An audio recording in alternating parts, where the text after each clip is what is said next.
E aí, já pensou em ganhar muito dinheiro com um canal de corte igual esse daqui que você está assistindo? No primeiro link da descrição temos um aulão para você que quer começar um canal de cortes e faturar muito aqui na internet. Também teremos planilhas que irão te ajudar na hora de organizar a produção do seu canal. Tá esperando o quê? Fábio Perim, falar sobre neuropsicologia, neurociência, transtorno, sobre tudo. Sobre tudo. Estamos livres para falar sobre tudo. Não estamos livres, mas vamos falar sobre tudo que vocês desejam falar e que o público quer ouvir, né? Eles nos controlam hoje. O nosso público também nos controla. O público de vocês não controla vocês? Controla. Eu diria que sim, não cara. muito. No ao vivo aqui não, tá ligado? Mas, por exemplo, a gente se sente controlado como? Essas pautas, por exemplo, neurocientíficas estão muito em alta. O pessoal está curtindo muito. Então, de certa forma, eles estão controlando a gente. Então sim. Estão se controlando. Você respondeu para ele agora a pergunta dele. Quem é que estava controlando a tua resposta? Eu? Não, a pergunta dele. A pergunta dele é que controlou a tua resposta. Caramba. Né? Ele está te controlando. E você está controlando ele e agora você está me controlando. Então, não tem como a gente dizer que a gente tem controle sobre o nosso comportamento porque a gente responde para o ambiente. Certo? E a gente responde para o ambiente a partir de um conjunto de informação que a gente tem mais ou menos armazenado e que a gente consegue acessar para responder essas questões. Então a gente nunca está sob controle próprio, sempre sob controle do ambiente. Aliás, tem uma coisa que eu... Não deu tempo nem da gente começar, a gente já tá... Tá, mas tem uma coisa que eu gosto de falar, que é interessante, assim, porque as pessoas não se dão conta disso. A gente se controla quando a gente tenta controlar o outro. Então imagina o seguinte, imagina que a gente está aqui conversando, né?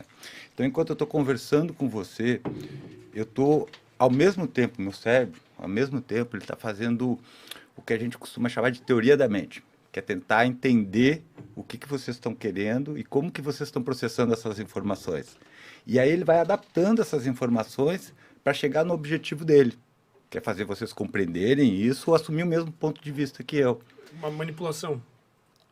Se você quiser chamar de manipulação, pode chamar de manipulação. Eu diria que o controle se estabelece nessa relação entre eu e o outro. Ou melhor, entre o meu cérebro, o que o meu cérebro acha que o outro está pensando e o que ele quer do outro. Certo? Então, de certa maneira, o controle é sempre contextual. E essa é uma palavra que eu vou usar bastante, assim, contexto. Né?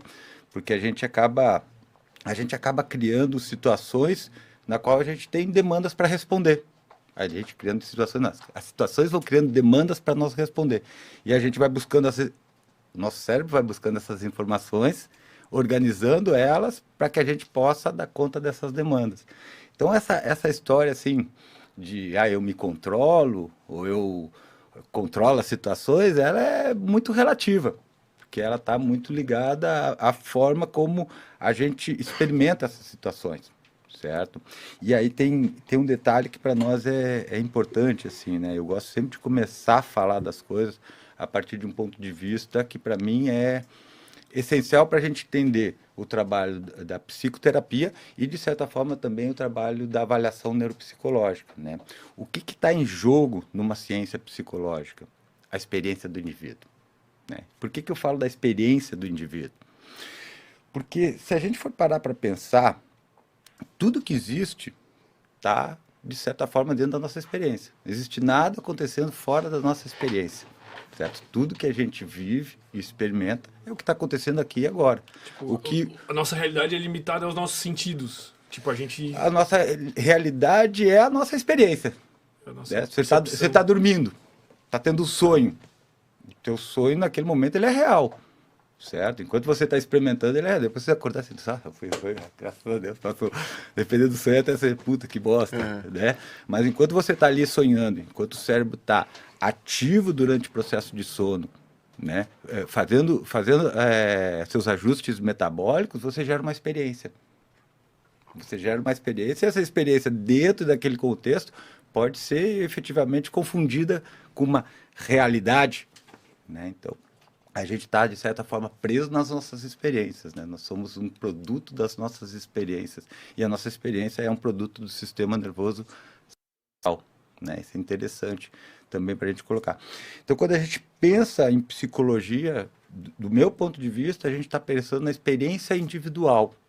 Aí depois eu vou ter que falar um pouquinho sobre essa questão do indivíduo também, né? Porque ele ganha um contorno específico dentro dessa perspectiva da neurociências, né? Mas a gente está falando de experiência, a gente está falando de como que como um fenômeno circunscrito no tempo e no espaço, gera uma realidade, que é a minha própria experiência, certo? E aí a psicologia, é engraçado que ela surge no momento a partir de uma suspeita, de que a forma como eu experimento as coisas é diferente da maneira como você experimenta as coisas, certo?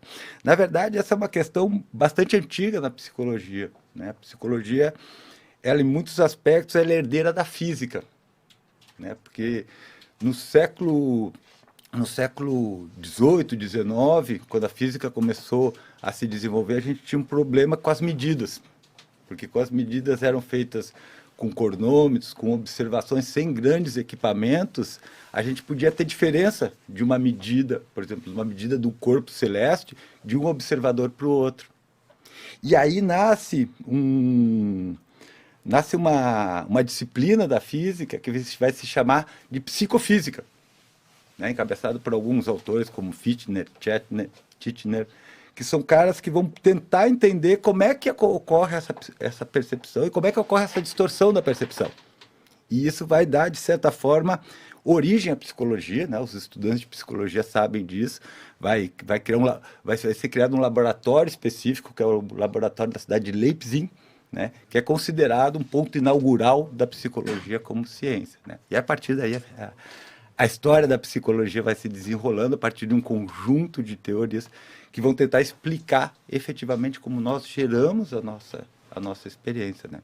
Outras áreas da psicologia gostam de chamar isso de subjetividade e subjetivação, certo? Então, como é que nós geramos a subjetividade, certo? Porque, por exemplo, tem experiências que são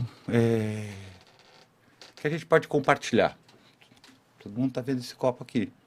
Certo. Perfeito, é uma experiência compartilhada, né? Posso descrever o copo e você pode, inclusive, reconhecer esse copo pela minha descrição a partir da linguagem. Mas tem elementos dessa experiência que são privados, né? Por exemplo, você, esse copo é legal, esse copo me lembra uma festa que eu fui, esse copo, sei lá, não gostei. Sim, você pode ter uma experiência interna com esse objeto que ela talvez não seja tão facilmente compartilhada, certo? E esse é um aspecto muito interessante sobre a questão da experiência e da psicologia, porque a ideia da psicologia é a gente construir um conjunto de conhecimentos e de procedimentos que ajudem as pessoas a organizar suas experiências, né? Nós somos o produto da organização das nossas experiências. Então, você vem desde que você foi concebido, gerando experiências que vão organizando o teu sistema nervoso central. E essa organização vai fazendo com que você tenha uma construção de realidade que é muito singular. Talvez não tão singular quanto a gente gostaria, mas é singular, né? Então, a psicologia é, ao mesmo tempo, uma ciência que busca criar conhecimentos que possam ser compartilhados, mas, ao mesmo tempo, fazer um design, um desenho da experiência pessoal de cada indivíduo.